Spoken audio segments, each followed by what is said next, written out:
J'avais mes limites. Gérer tout toute seule, c'est pas une option, quoi. C'est plus une option pour moi.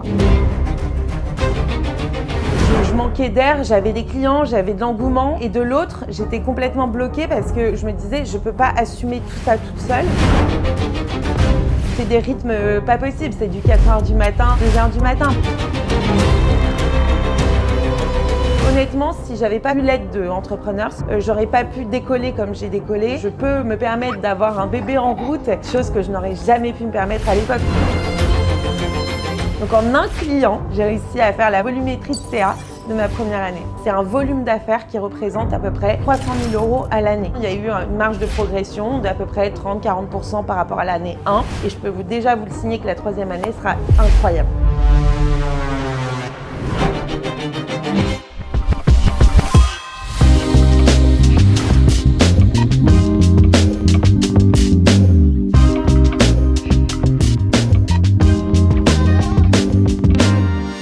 Alors, je m'appelle Julie, j'ai 35 ans et j'ai fondé il y a un peu plus de 2 ans l'entreprise Julie Gourmet, qui est le traiteur qui casse les codes.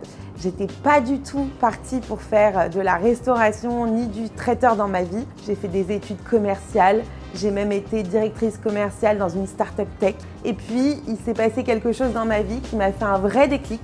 C'est parti d'un truc très drôle. Je suis la seule bonne cuisinière de ma bande de potes parce que ma mère cuisine depuis toujours devant moi. Elle me l'a appris au fur et à mesure du temps.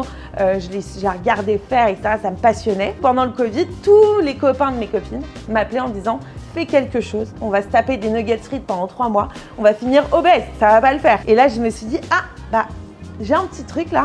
Ok, je vais balancer toutes mes recettes, tous mes tutos cuisine à mes copines sur Instagram. » Et en fait, c'est devenu un peu viral et tout le monde m'a dit « Mais en fait, on te connaissait pas ce talent, mais fais l'émission Objectif Top Chef, ça, c'est que pour toi. » Donc, je me suis inscrite au casting. On est 5000 à avoir candidaté à ce casting. 180 sont pris à la télé. Sur les 180, j'ai fini 4e d'un concours national où je me battais contre des apprentis qui avaient pour la plupart entre 5 et 10 ans de cuisine dans les pâtes, qui bossaient avec des chefs étoilés. Et le chef Etchebest, il me disait « Mais t'as un don, ma poule, il n'y a que toi qui le vois pas. Sache-le, il faut que tu fasses ça de ta vie. » Et c'est vrai qu'en sortant du concours, je me suis pas posé 1001 questions. J'ai tout de suite rappelé mon employeur en lui disant « Bon, bah, je pense que je vais changer de vie. » D'ailleurs, c'est un de mes clients aujourd'hui. Et j'ai monté ma boîte à partir de ce moment-là. Et je vis vraiment un rêve éveillé parce que j'allie passion, entrepreneuriat et cuisine. C'est vraiment quelque chose avec lequel je suis complètement alignée aujourd'hui.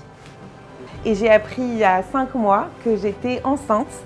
Donc, c'est un bel événement. Mais quand on est entrepreneuse et qu'on a son entreprise de traiteur, c'est un vrai challenge.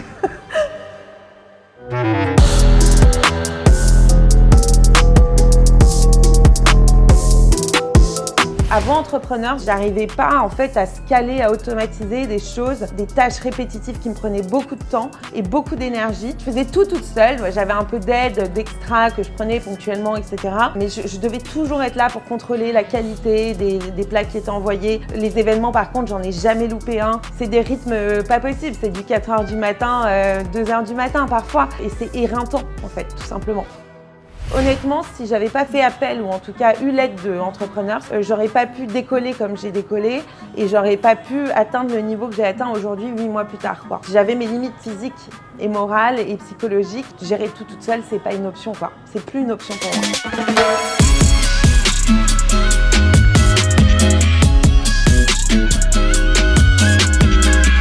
Le déclic, ça a été, j'ai refusé une prestation, chose qui pour moi est pas envisageable. J'ai dû refuser parce que j'étais au bout de mes limites. J'étais pas capable de produire en temps et en heure pour cette prestation.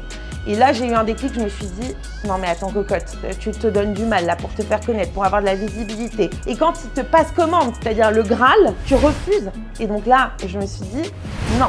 Et c'est ce pourquoi j'ai souscrit à entrepreneurs.com, qui pour moi était tellement aligné avec ce que je voulais faire. En fait, ils expliquaient qu'il fallait exploser le plafond de verre pour pouvoir générer du volume et du flux. Et c'était exactement ma problématique de l'époque. Donc j'ai pas réfléchi, j'y suis allée direct.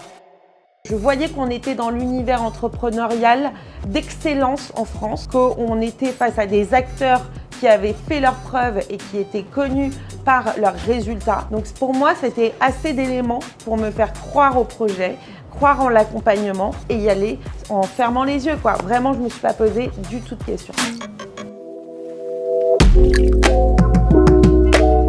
Première étape, déjà, on fait la rencontre de notre coach. Un coach qui nous suit 1, 2, 3, 4 fois par mois, ça dépend de nous, hein, mais il est disponible, il se rend disponible. Cette première prise de contact où on pose les bases, où on pose les OKR, chose que je n'avais pas jamais fait en fait, parce que j'avais jamais regardé ma boîte avec du recul. J'ai toujours été dans l'action, dans l'opérationnel, au cœur du système. Et là, en fait, le coach, première étape, m'a dit, allez hop, prends de la hauteur, élève-toi, c'est quoi tes chiffres, c'est quoi ci, c'est quoi ça, donne-moi cette data. Et en fait, j'ai été récolter toute la data pour pouvoir prendre des décisions par la suite avec mon coach. Deuxième étape, ça a été l'immersion de Dubaï, où là, franchement, c'est un truc à vivre dans une vie. On arrive dans un univers où on est 3 jours en immersion, tous les uns avec les autres, et où on travaille mais dur, où il y a une vraie valeur dans tout ce qui nous apportait, dans toutes les conférences. J'avais des déclics en fait qui se créaient là-bas. Suite à Dubaï, j'ai tout de suite pris des décisions. Ça a été une phase de data, recherche de data, OKR, poser les bases. Ensuite, ils m'ont apporté de la valeur, ils m'ont donné des clés pour y arriver, et ensuite prise de décision.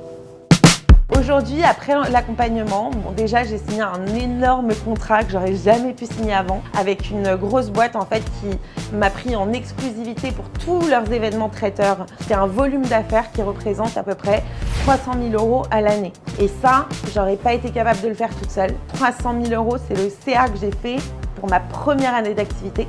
Donc en un client, j'ai réussi à faire la volumétrie de CA de ma première année. Avant, disons que j'avais un CA plafonné à 100, 200 000 € à moi toute seule, quoi, ce qui était déjà énorme. Maintenant, on est complètement déplafonné, je peux aller toucher le million sans problème. Il y a eu une marge de progression d'à peu près 30-40% par rapport à l'année 1 et je peux déjà vous le signer que la 3e année sera incroyable. Donc là, ça me permet d'embaucher des vrais salariés en CDI, ça me permet d'avoir de la récurrence. En fait, ça me permet vraiment de faire tourner la machine, d'avoir du CA, pour aussi avoir de la trésor et pour pouvoir faire d'autres choses, améliorer, toujours pousser plus haut, plus grand, plus vite. On se développe et on grandit, donc je change de labo de plus en plus souvent. Et grâce à ça, aujourd'hui, je peux me permettre d'avoir un bébé en route, chose que je n'aurais jamais pu me permettre à l'époque, quoi.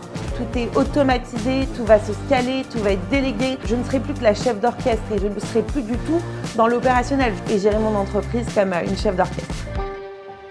Alors, mes projets futurs, déjà l'objectif c'est de vraiment nous développer au niveau national. Donc là, on est en train de prendre d'assaut Paris, mais j'aimerais pouvoir ouvrir d'autres labos dans d'autres villes. J'ai aussi un rêve, mais c'est un rêve de fou, mais là c'est en cours d'ailleurs, on est en train d'en discuter avec le Bourget.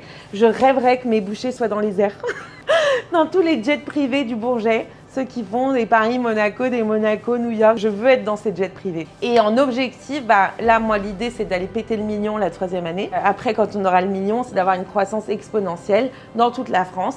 Si quelqu'un hésite à se faire accompagner, ce que je peux complètement entendre, ce serait certainement pour des raisons d'ordre financier, parce que je vois pas pourquoi on hésiterait sinon. Sachez que l'investissement que vous faites, vous allez le récupérer. Donc n'hésitez plus. Et vous allez gagner même plus. On fait les choses très rapidement et en fait, ça nous rapporte tout de suite beaucoup. On voit les fruits de notre stratégie et ça nous fait signer des très beaux contrats, quoi. N'ayez pas peur de casser les codes et aller de l'avant avec des gens qui vont vous aider à vous pousser jusqu'au plus profond de vous-même vers l'excellence, quoi. Quand on aime faire quelque chose, on a envie d'apprendre et on a envie d'avoir des ressources pour pouvoir arriver à nos fins et assouvir notre passion. Et en fait, pas besoin d'avoir fait des études pour ça. La reconversion peut se faire à partir du moment où on est animé par cette future reconversion. Vous êtes au même niveau que des gens qui ont fait 10 ans d'études dans ce domaine-là parce que vous avez la petite passion en plus qui fait la différence.